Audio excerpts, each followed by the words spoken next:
On est où là? Bon, alors en direct du Kalbarri National Park. Donc on vient de partir de Perth. On est parti de Perth hier à 8 h du matin.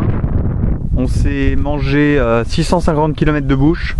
Alors le bush, c'est ce que vous voyez là, c'est l'équivalent, enfin ce qu'on pourrait dire le maquis corse. À part que c'est aussi sec et en fait c'est une végétation très basse. Donc ce qui est bien, c'est que le bush c'est toujours la même chose. 600 km de même vue. On a eu l'occasion de voir les road trains. Donc des road trains, c'est les camions en fait qui ont le droit de porter plusieurs remorques. Donc quand elles portent 2 remorques, ça fait 37 mètres de long. Et quand elles portent 3 remorques, je crois que ça fait 50 mètres de long. Donc voilà. On a un van qu'on a acheté jeudi, qui est très bien, mais qui a une vitesse de pointe de 105 km/h si on n'est pas en descente. Je suis monté jusqu'à 118 en descente. Vraiment, c'est une belle performance. Donc pour doubler, alors il y a une aire de doublement tous les 50 km. Donc c'est vachement sympa et donc c'est pas possible de doubler pour moi. Donc généralement tu restes derrière le camion. Parce qu'en gros, si je veux doubler un road train, il faut que je prenne à peu près 3 km d'élan. On est allé dormir à Kalbarri, donc qui est la ville juste à côté de ce national park. Là vous voyez la rivière en fait qui sont, même si c'est pas du tout fait pareil, c'est l'équivalent des gorges du Verdon en Australie. Donc là en fait il y avait quelques photos qu'on a faites avant des gorges, mais là on va descendre carrément dans les gorges. Donc on fait ça avec vous. Bon alors on attend avec impatience de monter dans le nord. On va monter à Exmouth, en fait c'est là où il y a une barrière de corail de 200 km de long pour aller faire de la plongée sous-marine. Après on a encore quelques petites étapes qu'on manquera pas de vous filmer, notamment Monkemia où en fait il y a des dauphins qui viennent manger tous les matins.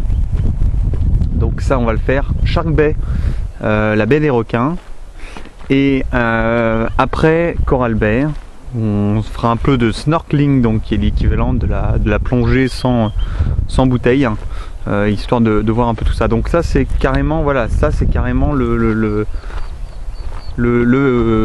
bush. C'est très très beau.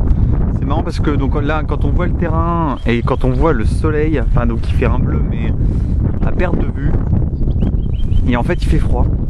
C'est un truc qu'on n'est pas habitué en fait, parce que quand il fait, enfin sauf quelques fois en hiver, mais bon sinon en règle générale quand il fait bleu il fait chaud. Mais là il doit faire une vingtaine de degrés. En fait il y a beaucoup de vent, comme vous allez sûrement l'entendre sur la caméra puisque vous ne pouvez pas m'entendre. Et donc il fait un peu froid. Donc les terres sont quand même relativement rouges. Et ça c'est marrant, le sable est rouge. Le sable est rouge. Alors ça, je sais pas si ça se voit sur la photo, enfin sur la vidéo, mais le sable est rouge. Donc c'est vachement sympa. Ça change complètement de la France. Alors on est dans le fin fond Western Australia, donc faut dire que mis à part les touristes et les gens d'Australie qui se baladent, on comprend rien à l'accent des gens d'ici. Si vous voulez, là on est allé faire, il y a une route principale qui monte le nord de l'Australie, enfin qui va de Perth à Exmouth, et qui est une route traverse plus ou moins. Et là nous en fait pour aller à Kalbarri on a fait quand même un détour de 150 km. Et à Kalbarri ils sont 2000 habitants, donc autant dire que à 150 km de la route principale, quand tu as 2000 habitants, mis à part par le tourisme, ils sont quand même bien reculés les bonhommes. Donc voilà, on va essayer d'aller sur la plage un peu tout à l'heure parce qu'on peut se balader, on va se faire une petite bouffe là-bas. Alors on filmera le campervan un peu pour vous montrer tout à l'heure. Bon, il est très bien, franchement il est super bien équipé. C'est clair que quand on a l'habitude de vivre dans une maison, c'est pas pareil. Et en plus, bon, moi qui ai déjà fait de la randonnée, vu qu'on n'est pas en mode randonnée, puisqu'on n'a pas le minimum vital, bah, on a tendance à s'étaler. On emporte beaucoup de choses qui servent à rien. Et dans 5 mètres carrés, c'est pas énorme. Donc voilà un peu. Alors là, ce qui est marrant, c'est que les gorges, on ne sait pas du tout qu'elles sont là. Parce qu'on est en hauteur, on voit rien. Et c'est en fait dès qu'on arrive et qu'on prend le chemin du National Park, où on tombe direct sur les gorges.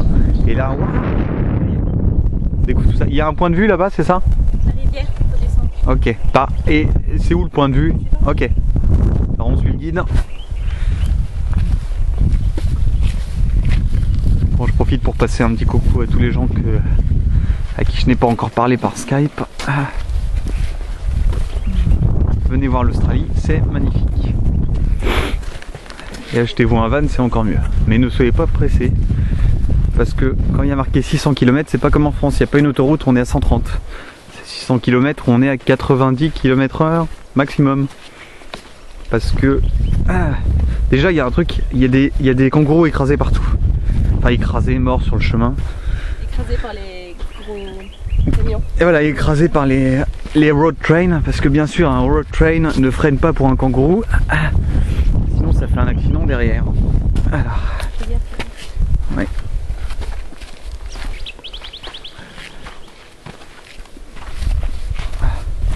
Alors, on descend.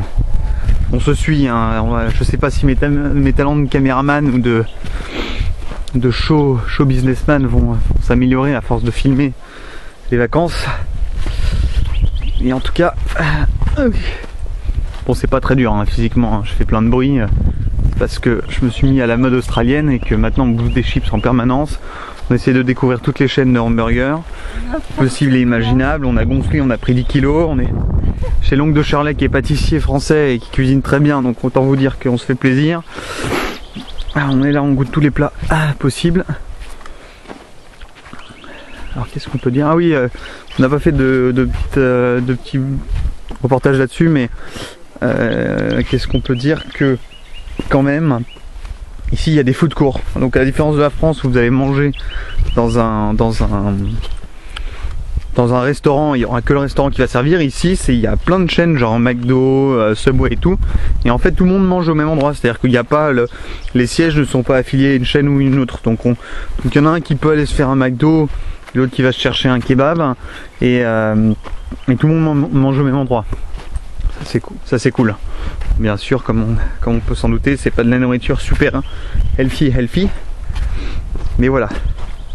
Bon là on descend toujours. Alors je m'excuse d'avance parce que vu que poster une vidéo sur internet ça prend beaucoup de temps. Je sais pas quand est-ce qu'elle va arriver, sûrement après les reportages, sûrement après les écrits sur le blog. Mais bon voilà quoi, on voulait pas vous faire passer à côté de ça, donc je pense que ça passera dans 2 semaines après quand on rentrera de la plongée sous-marine. Donc j'aurai une 50aine de vidéos à poster. Donc là on arrive, voilà, on descend de plus en plus pour arriver au niveau de la rivière. La rivière fait 700 km. Charlet va, après lecture du panneau, va nous informer un peu sur ce qui se dit.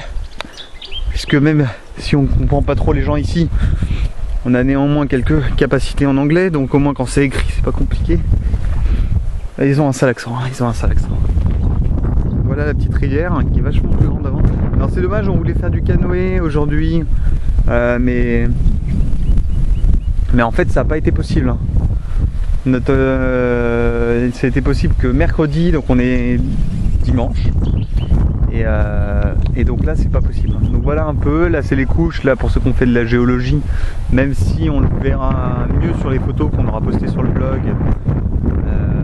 Il y a différentes couches successives de sédiments, notamment ceux alors en bas je sais plus ce que c'est parce que j'ai pas trop compris en anglais ce que ça voulait dire.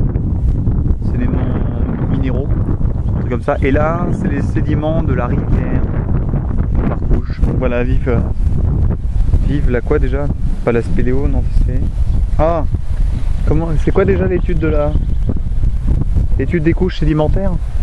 La géologie. Voilà. Ok. Là, avec la tectonique des plaques, les mouvements des plaques, enfin bon voilà. Pour meubler la conversation. Bon, allez on continue, je sais.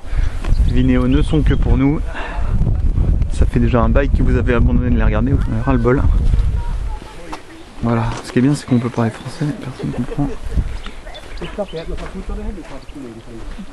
Allez, on quitte parce qu'on peut voir qu'à 9 minutes 35 sur internet.